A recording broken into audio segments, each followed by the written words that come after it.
Juste à côté de l'imprimerie se trouve la boutique de la coopérative, tenue par des femmes de la colonie. Ça fait 150, s'il vous plaît. J'aime bien ça, oui. Elles sont 4 à y confectionner des pâtisseries. À Méthane, les femmes ont le droit, comme les hommes, de travailler à autre chose qu'aux tâches domestiques. Leur place est même importante dans l'économie de la communauté. J'adore être ici. C'est pourquoi je suis toujours là. J'adore mon travail. Ainsi, certaines travaillent également dans un magasin ménonite en plein centre-ville, perdu parmi des commerces argentins. Nous essayons généralement de nous rendre au travail vers 7h30 et nous sommes ouverts jusqu'à 22h. Une longue journée de travail. Oui, c'est une longue journée, mais on a une sieste au milieu, ça aide. À quelques rues de la boutique vit Martha, la sœur de Titus. Bonjour. Bonjour Martha. Suivez-moi. Ancienne professeure d'anglais dans la colonie, elle continue de donner des cours aux enfants. Le frère et la sœur vivent ensemble, car Martha a fait le choix de ne jamais se marier. Ce n'est pas comme si personne ne me l'avait jamais demandé. Mais si je me marie, je veux avoir l'impression que c'est ce que le Seigneur a voulu pour moi et être heureuse. Mais le bon ne s'est pas encore présenté à moi.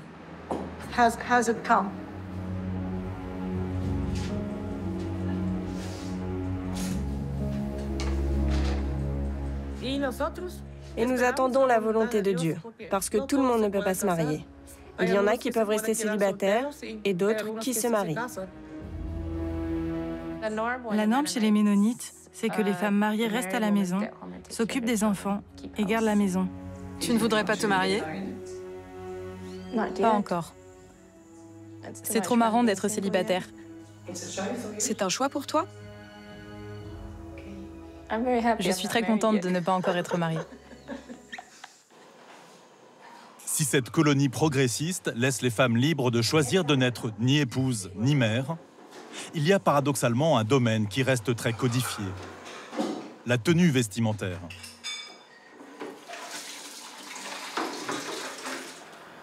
Les femmes doivent porter des robes amples, les pantalons et les couleurs vives sont interdits. Le rouge ou le marron. J'adore ce genre de couleur. J'adorerais m'habiller comme ça, mais ce n'est pas autorisé. Et donc, je ne vais pas m'habiller comme ça. Et comme chez les rigoristes, les femmes portent un petit voile et ne doivent ni montrer ni couper leurs cheveux.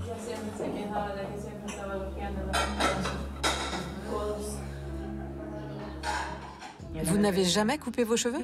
Non, jamais. J'aime bien mes cheveux longs. Donc vous avez de longs cheveux. Mais comment vous les coiffez? Comme ça. On les porte comme ça selon la tradition chrétienne. Notre Père qui es aux cieux, merci pour ce jour qui nous est donné. Merci pour le lever du soleil et les nombreuses bénédictions que nous recevons chaque jour. Merci pour la nourriture qui a été préparée. Aidez-nous à vouer la force qui nous a été donnée pour glorifier votre nom avec honneur. Et merci de nous réunir ici. En détachant son chignon devant notre caméra, Martha semble nous témoigner une incroyable confiance. Et pourtant, nous sommes loin d'imaginer les événements du lendemain.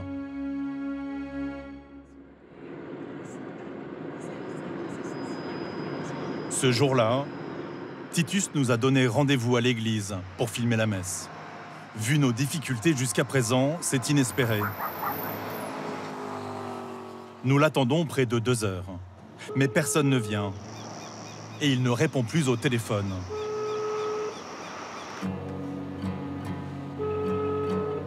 Puis, nous recevons un appel édifiant. Oui, bonjour. Ici Larry Weaver, ministre de cette mission ménonite. Bonjour Larry.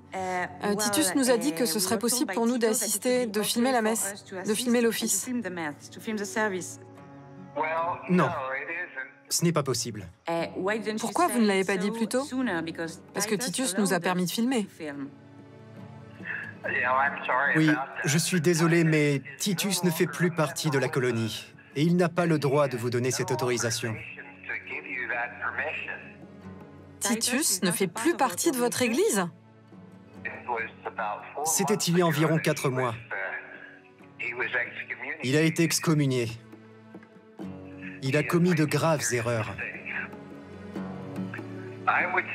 Je vous suggère de ne plus vous intéresser à ce sujet. Nous ressentons vos questions comme une intrusion pour notre communauté.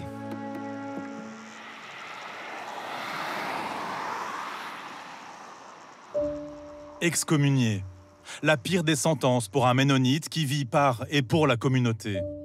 Depuis le début, Titus nous aurait menti sur son rôle dans la colonie. Nous n'en saurons pas plus, car il reste injoignable. Sa sœur Martha, elle, décroche son téléphone. Ok, mais vous-même, Martha, sa propre sœur qui vivait avec lui, vous ne savez pas exactement ce qui s'est passé? Non. J'ai souvent été très curieuse à ce sujet. Je connais quelques détails, mais finalement, est-ce que ça m'aidera vraiment de savoir tout ce qu'il a fait? Probablement pas.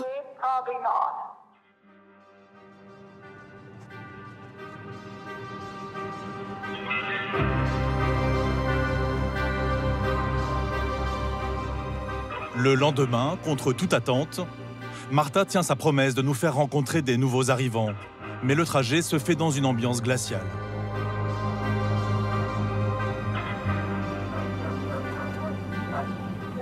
C'est là qu'ils vivent.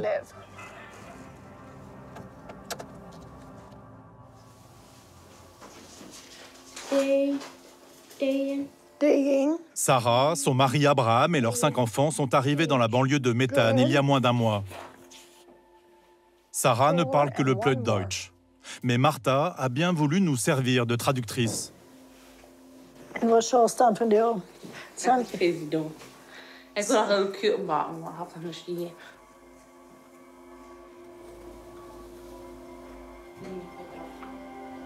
D'où vient cette famille? Pourquoi a-t-elle décidé de rejoindre cette communauté? Mes amis là-bas dans la colonie, ceux avec qui nous nous retrouvions souvent pour manger un barbecue, ils se sont réunis et ils ont parlé de moi en disant que j'avais tous les vices.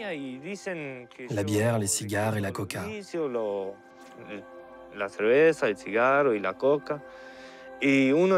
Un jour, il y en a un qui a dit « Savez-vous pourquoi il y a autant de vices chez lui ? Parce qu'il y a le diable en lui. C'est pour ça qu'il a ses vices. »